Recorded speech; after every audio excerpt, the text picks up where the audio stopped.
Welcome to the Infrastructure Podcast. My name is Anthony Oliver, and today we're delving into the infrastructure and expansion ambitions of Heathrow, the UK's busiest airport. Last year, Heathrow handled a massive 84 million passengers, a figure which has grown steadily over the last 30 years and continues to climb, with the airport looking to top the 85 million mark this year.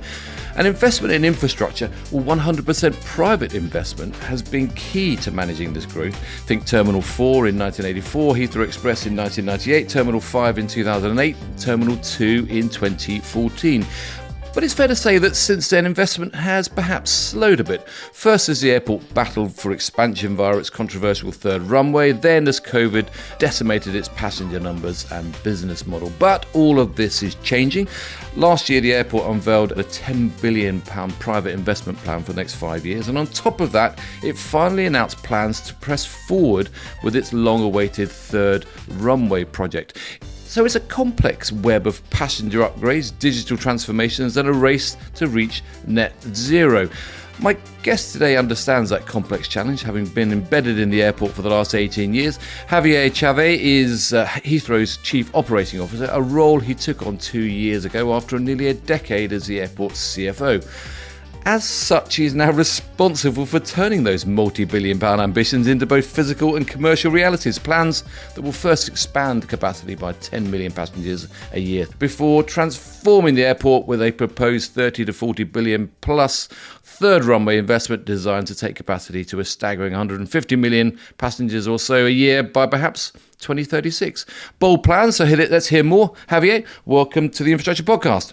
Hello, Anthony. Absolutely fantastic to see you, and I can see that this is going to be an amazing conversation. Well, let's start with a big investment picture then, Javier. I mean, I highlighted Heathrow's track record of ploughing private money into underpin growth over the last 30 years. I mean, given the stalling investment over the last decade, well, maybe not stalling, I know, you tell me. I mean, what makes this a genuine moment for the airport to regain its reputation as the world's busiest, or perhaps even the world's best airport?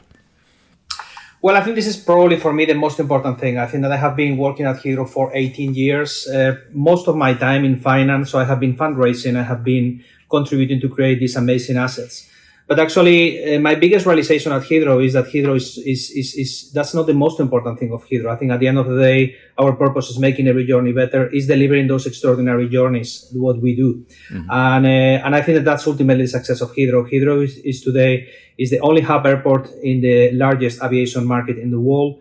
We have a fantastic service proposition. We have become the most punctual airport in the UK. We are delivering an amazing security experience. 97% of our passengers going in less than 5 minutes.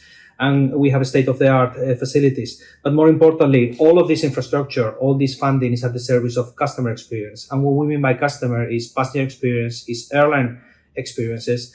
But also, I think, is the experience of our colleagues, because with our colleagues, we cannot deliver that extraordinary service every day. Yeah. So I think for me, the most important thing, having been traveling the world to fundraising and contributing to great assets, is the reality that ultimately those assets are here for a single mission, which is to unlocking the best possible customer experience.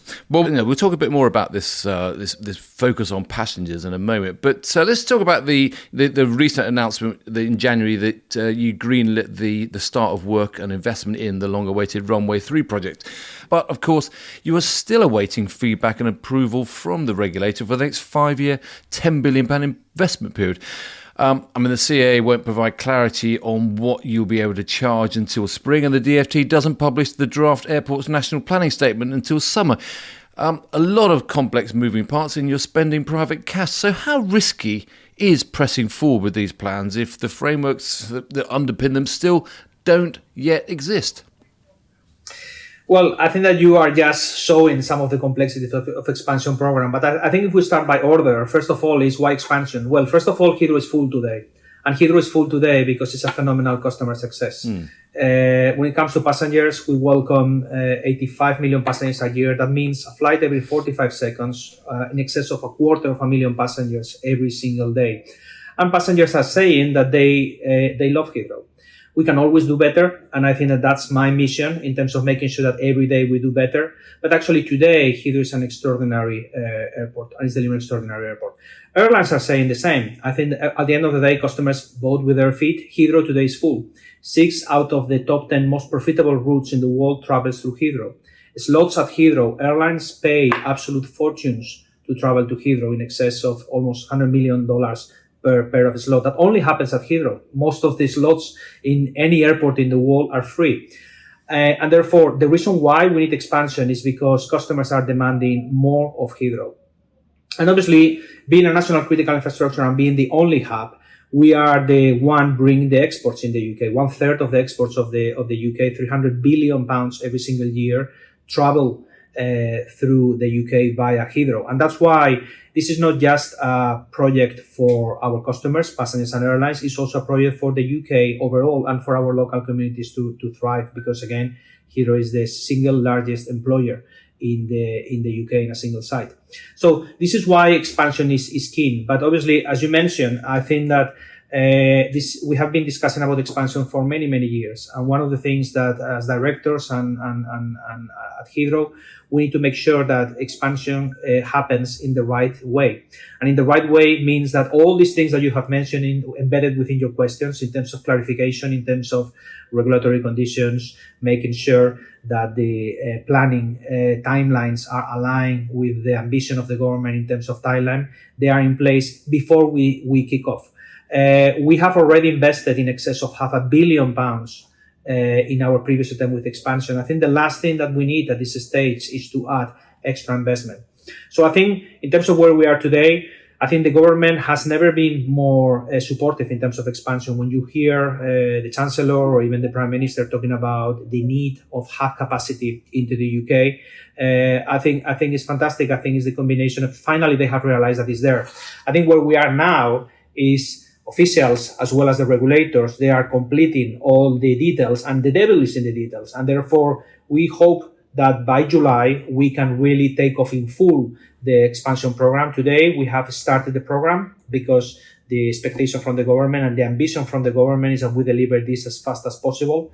But at the same time, the conversation we're having clearly with the government and the regulator is that there are certain conditions, you talked about regulation, you talked about a national policy statement, must be in place before we kick off expansion in full. And we are confident that we will get there by July. But of course, given the scale of local and national public and political objections in the past to the expansion at Heathrow, I mean, is it realistic to expect that it will be different this time round?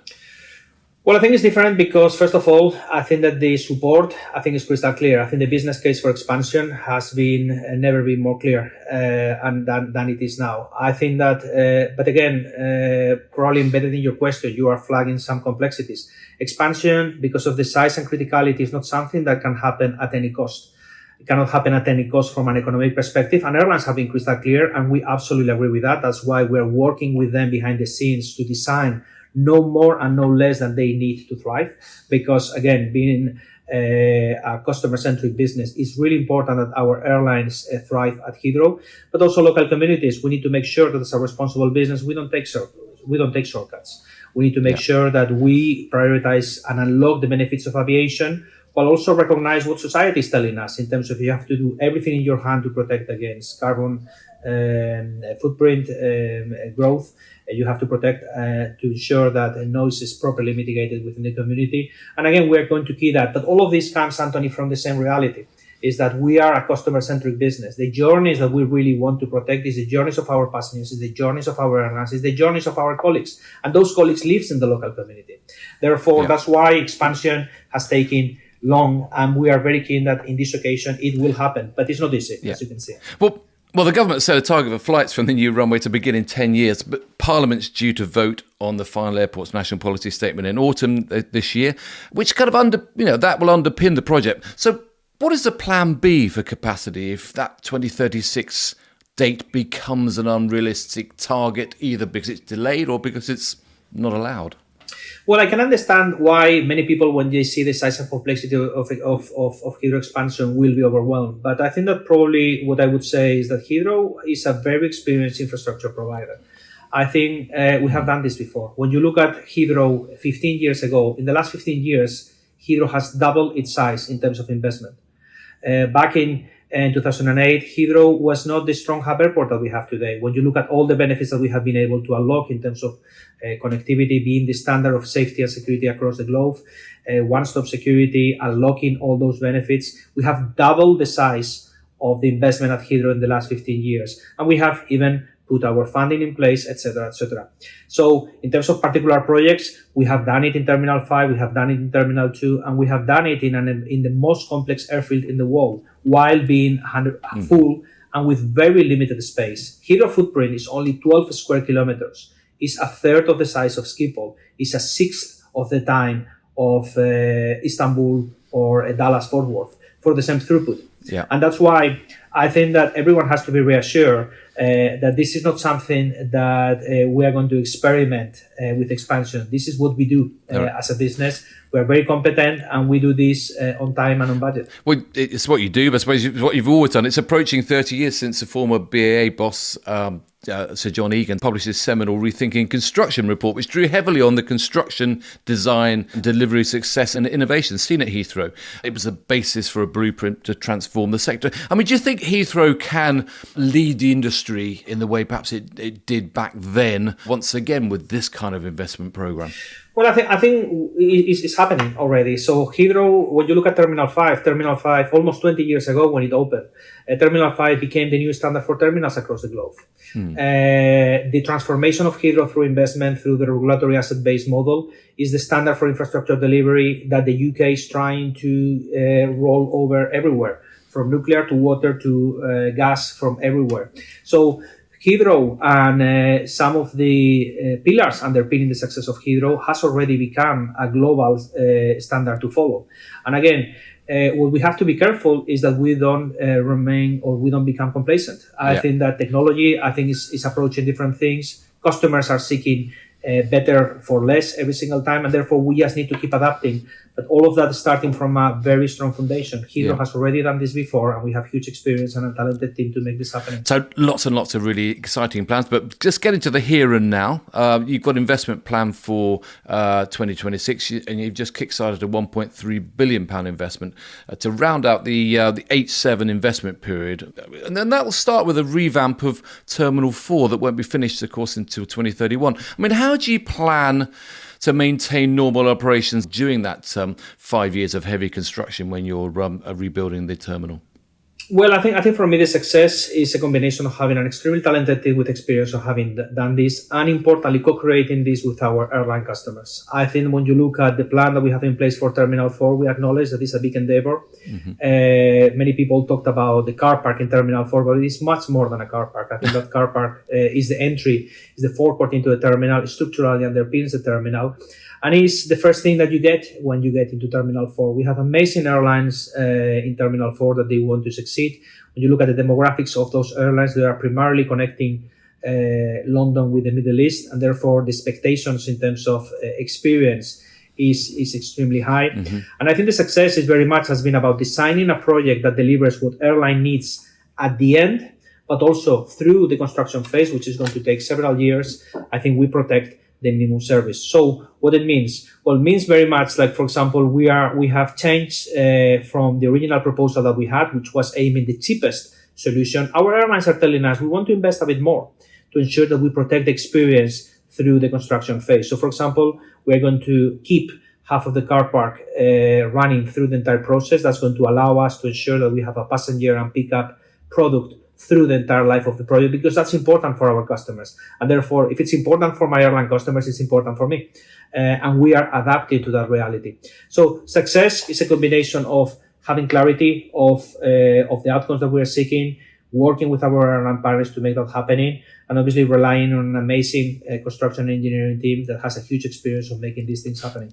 Yeah, well, my eye was also caught by the fact that you're investing in a new AI-backed camera network, which aims to speed up flight turnarounds, which is, I suppose, aimed at the your other customer, which is the airlines, making sure that all works for them. I mean, notwithstanding the technology that you're putting in there, you're also going to be really ramping up the construction.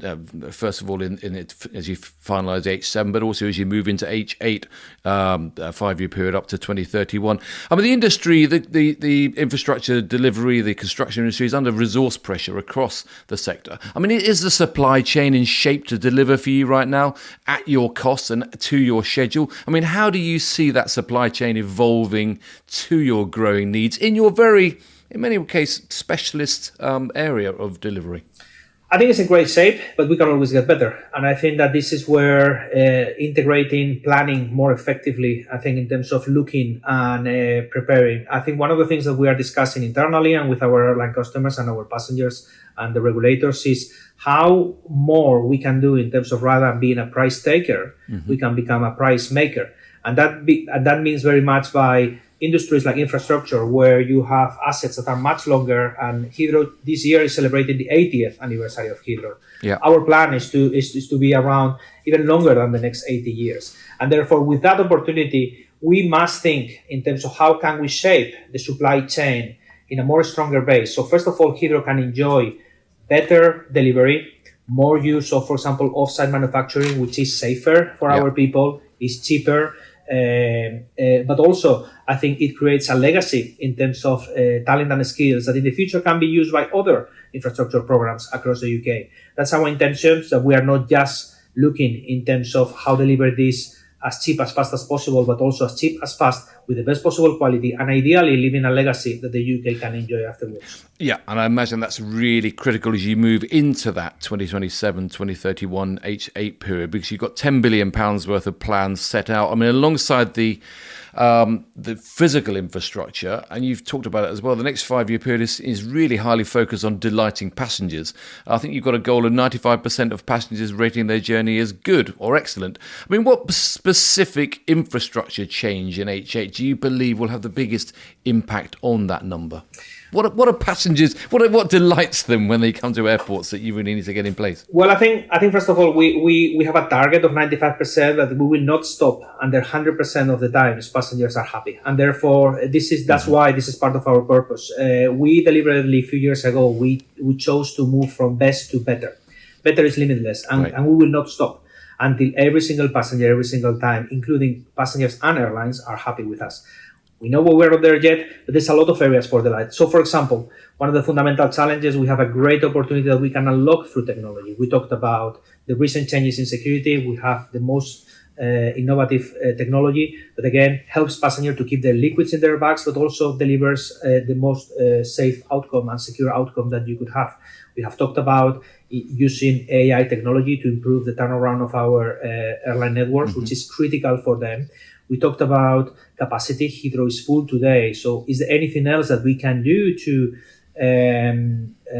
grow the size of our terminals within the limited footprint that we have? We believe that we can extract more throughput in our Terminal 5. Amazing terminal, 20 years old, today serving 35 million passengers. We're working with British Airways to try to see if we can make and not only grow that from 35 to 40 million passengers, but also to unlock the passenger experience that BA is seeking. Yeah. We're going to extend Terminal 2. So there's a lot of things that passengers are seeking experience. And the fact that we're providing great experience means that more passengers want to come to Heathrow. And therefore, unlocking that capacity and using technology is probably the fundamental opportunity we're trying to unlock.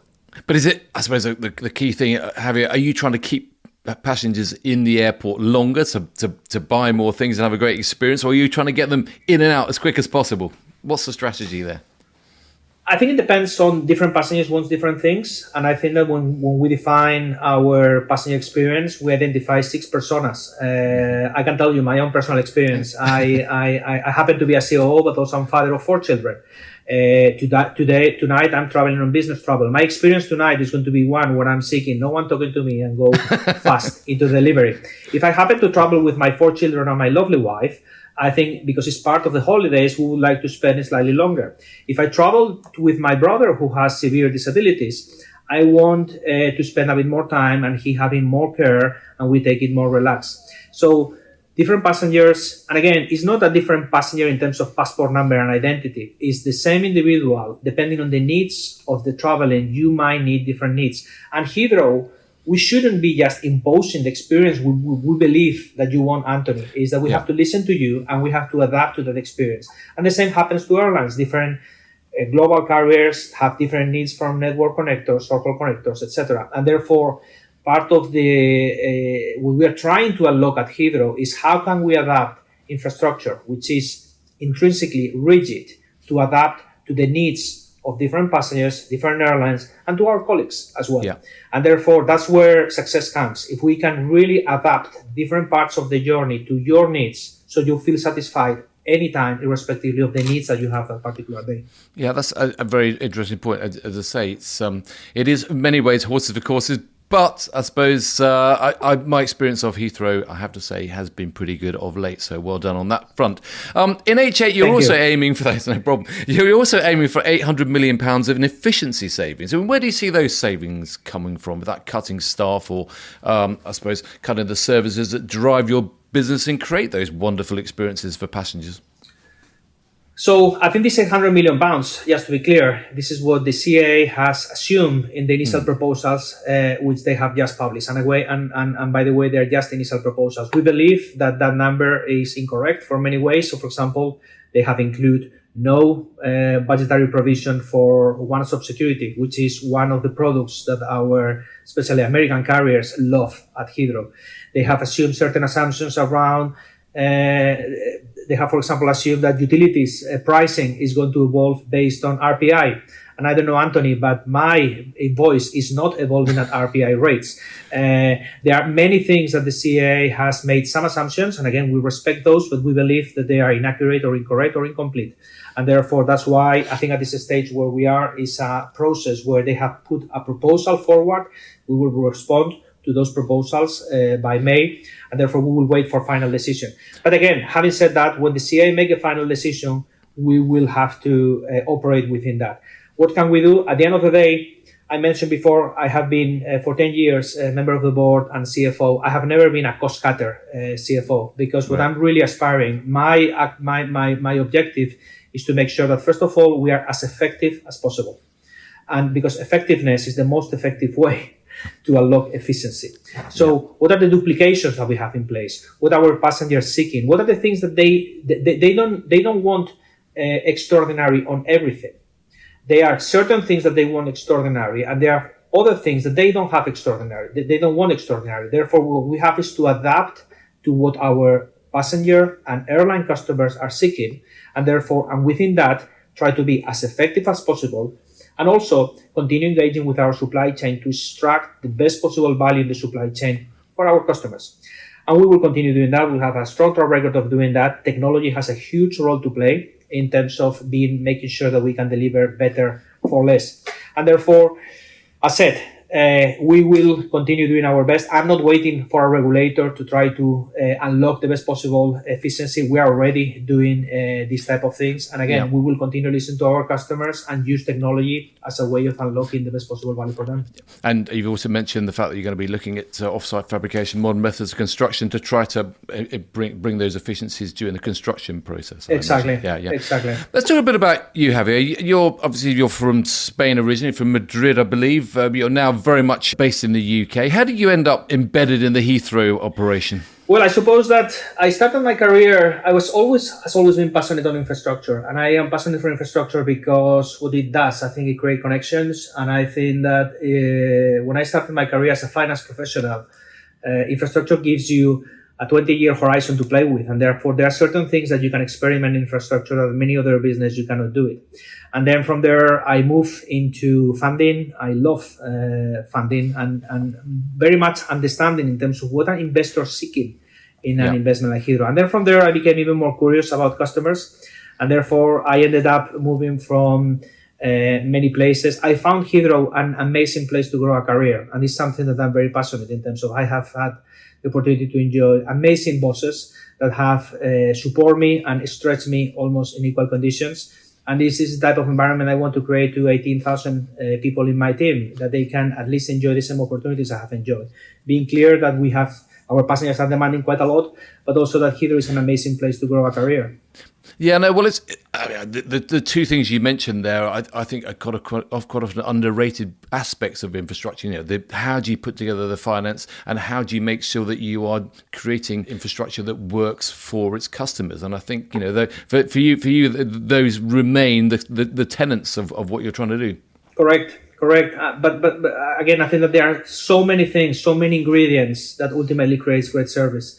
And it's not just Heathrow. I think it's everywhere. I mentioned earlier, I was on business traveling tonight because I'm seeing one of our partners to see how they are unlocking the value of robotics to deliver even better customer experience for our passengers. I love to get surrounded by my team in terms of looking at what can we do next.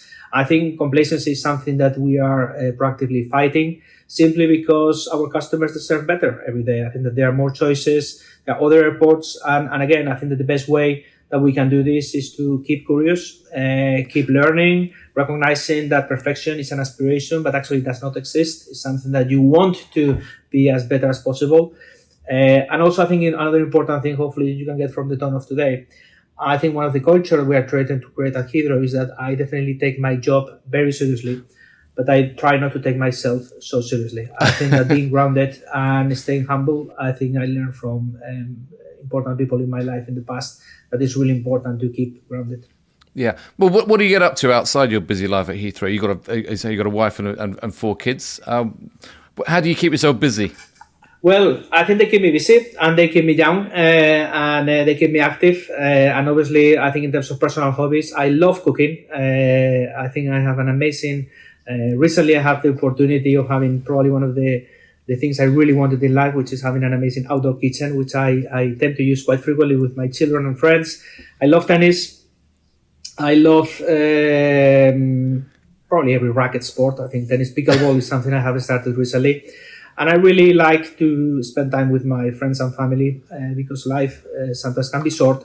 And therefore, I think it's important to really live today as best as you can.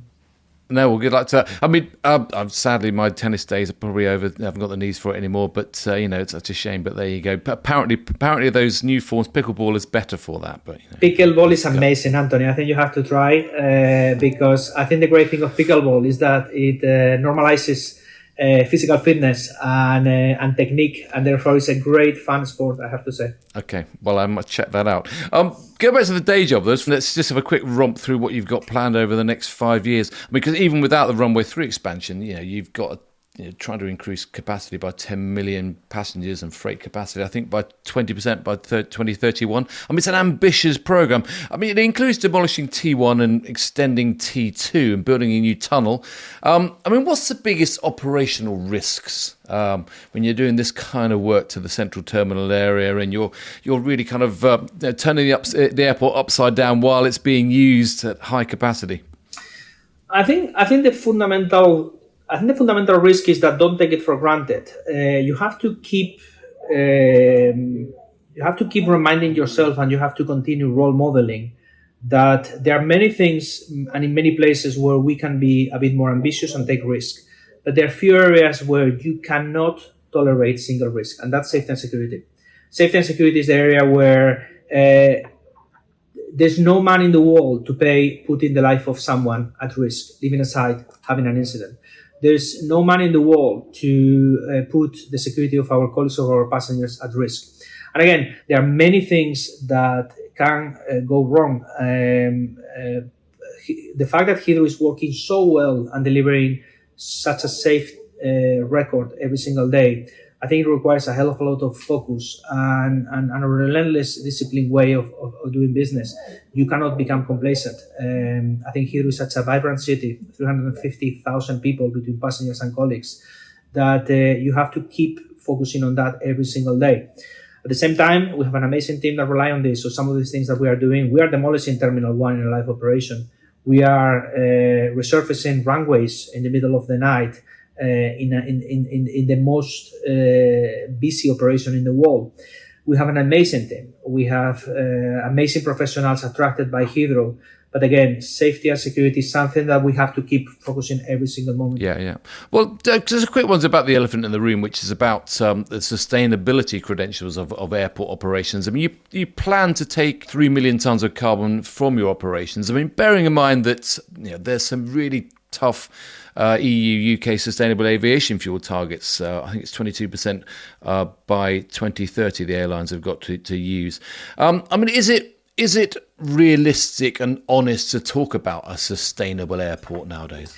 I think it's a great challenge. And I think first of all, again, it's the third time I mentioned, I have 4 children at home. So I have the most vocal activists, environmental activists at home. So, and it's a great challenge in terms of, I keep asking my own children is, Daddy, are you killing the planet? And I think one of the things I'm trying to argue with them is that, first of all, let's not forget about the benefits of aviation.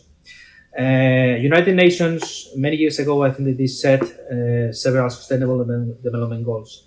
Aviation by itself directly unlocks 9 out of those 17 United Nations Sustainable Development Goals. Without aviation, many people in the world wouldn't have access to water, education, infrastructure, or even human rights. And therefore, the connectivity that aviation has provided is shaping the world that we have today. Without aviation, we wouldn't have this world. We are experiencing these days in terms of the situation in the Middle East, for example. If the interconnectivity of the supply chain is broken, you are experiencing that today. And again, aviation has a huge role to play into that. So the challenge becomes, how do we protect the benefits of aviation, which are many, in a world free of carbon? And therefore, by reframing the question, this is not about aviation or carbon, because if we just frame it that way, I think the winner is clear. I think the winner should be a healthy planet. We do not aspire to win that. The question becomes, how do we protect the benefits of an aviation in the world free of carbon? Are we proving that we are genuinely doing everything we can to remove carbon from our operation? Because the enemy is not aviation, the enemy is carbon. And again, there are many things that we have. We have a great plan in place, recognizing that, first of all, 95% of those emissions are scope 3. They are involved in terms of the engines burning kerosene in the sky. So there are many plans that we have in place. So how can we reduce by at least 15% of that by the end of the decade? So first of all, by changing the engines, how can we use the life cycle of the engines to try to power them with sustainable aviation fuel, which is amazing because it has an eighth of carbon emissions, but actually you don't need to change neither the engine nor the pipeline at the airport to really make the transition happening. And our colleagues, Virgin Atlantic, they demonstrated a couple of years ago through their first transatlantic flight that technology is here. The question becomes scale and pricing. And that's why we're working with the government to really attract private investment, which is another great example in terms of how money can become a catalyst of good. Also, I think things that we are doing in the airport, how can we, that's why, for example, the more effective, the more efficient you are. The best way of saving carbon is by not consuming it first. So is there anything else that we can reduce to our own consumption to make sure that we are deploying technology in the most effective way? So hopefully, Anthony, the passion, I think, is crystal clear. The commitment is crystal clear. We want to protect the benefits of aviation in a world free of carbon. And we welcome the challenge for our customers and for the public because we thrive with that passion. I think that that challenge is needed to make sure that we are delivering our commitments and we are moving as fast as possible, because making sure that we protect the benefits of aviation in a world free of carbon is something that is not just for Heathrow, it's every single business in the planet should be working towards the same endeavor, because the science is clear. I think that we cannot carry on in the same doing business in the way that we have done over the last 50 years. No, I had a very interesting conversation a couple of weeks ago on the podcast about sustainable aviation fuel and the link perhaps with a new nuclear power, small modular reactors, hooking those up together to try to bridge that gap. Interesting discussions ahead. Interesting things going on for you, though. I mean, what happens next for you at Heathrow? I mean, how do you balance, Javier? How do you balance the near-term investment needs of your £10 billion plans plus the regulatory and the planning required to maybe push finally this third runway project and there's 30-40 billion pound plus plans for expansion? How do you push those over the line? How do you kind of spread your time between those two priorities? Well, I think at Heathrow we have a very clear strategy. I think our purpose is making every journey better. That's what we want to do. But our vision is being an extraordinary airport and fit for the future. We have to balance the today, being extraordinary today, but also being fit for the future. And the way we do that is that we structure our priorities across a set of foundations, things that must be in place at any point in time. That includes delivering a health, safe, secure operations that delivers. Second is delivering great service and operations for our customers, both passengers and airlines today. And then finally, delivering within law and regulation is increasing in the UK, but also recognizing that we are a private business and therefore we have to remunerate our shareholders, because a non-profitable business that don't pay dividends is a business that is not sustainable. And then from there, delivering priorities, which is balancing capacity, digitalization, making sure that we are delivering even better value for customers, etc., etc. But again, the fundamental thing here is, first of all, foundations. Second is the rest of priorities. And the fundamental part of the foundations is making sure that we keep listening to our customers. Yeah, well, as my guest Andy Byford on the podcast most recently said, PPPs, one of those P's is never philanthropy. You have to be in there to make a profit. So finally, Javier, what do you think? What do you think Heathrow is going to be, this new revamped, modernised Heathrow? Is it going to be known for its size? Is it going to be known for its technology? Or is it going to be known for its sustainability? Or is it going to be known for its passenger service? What do you want to be known for? I aspire that Heathrow is known by the experience we unlock. I think at the end of the day, we sell experiences through airport connectivity. And I think it's the experience of our passengers, it's the experience of our airlines, but also the experience of our colleagues. Because without them, Heathrow cannot operate. Okay.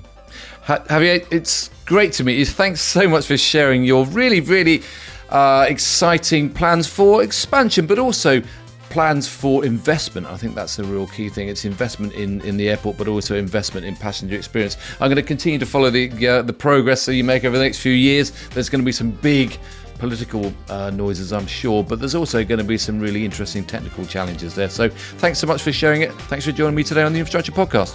Thank you, Anthony.